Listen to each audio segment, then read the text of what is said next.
So I just had an amazing session with this healer, doctor, therapist. He worked on my shoulder blades, my neck, oh my God, my neck, my fucking neck, my hips, and of course inside of my mouth.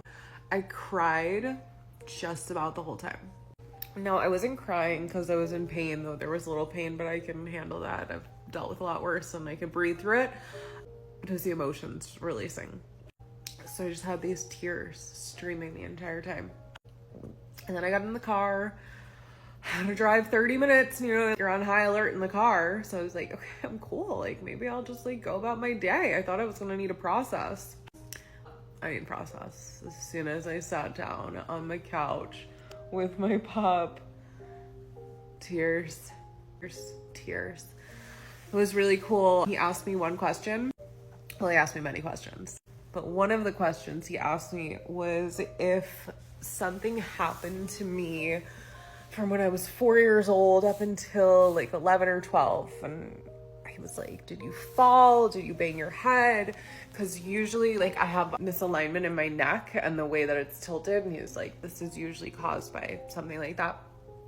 Aside from the surgeries I've had 3 jaw surgeries. I got to do a series and all this. Anyway, I couldn't remember anything. I couldn't remember a thing. Later on, he was working in my left shoulder blade. Pop, memory came back. And I've had this memory before. And recently I actually thought I saw the girl whose house this happened at. I thought I saw her older brother who was there the day it happened. So I was in elementary school. I want to say I was around 8 years old because I keep getting brought to that age. And now I'm kind of knowing why. I think I was 8 years old.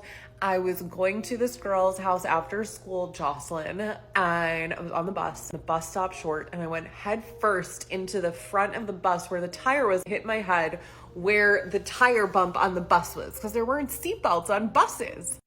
So I hit that bump. No one called like an ambulance. There was no hospital involved. I wasn't bleeding outwardly, so we assumed it was fine.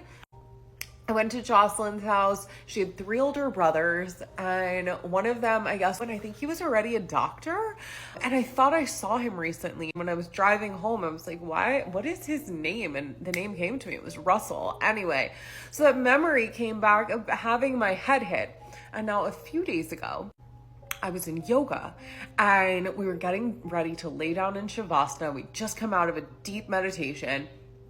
And my body was like, I don't want to lay down. And I was like, okay, this isn't me. Like, what's going on? Because it felt like my like inner child. And she was like, I don't want to lay down. I don't feel safe. I was like, cool, we don't need to lay down. And I sat on the mat and I stayed in that energy. I was like, what doesn't feel good? And I saw myself around 8 years old in the house I grew up with when I had that accident. I think I may have solved the mystery that I might have been afraid to go to sleep that night, but didn't know how to tell anyone. So this is what healing looks like in my world. I just never express it out loud to other people. I mean, sometimes, but it's just this thread that we keep pulling. That's actually like what I wrote my book about. So I guess I did express it in a whole book. Check out Glow Up Your Chakras. And also stay tuned because I'm going to share more about this next part of my journey, like what happens after the glow up.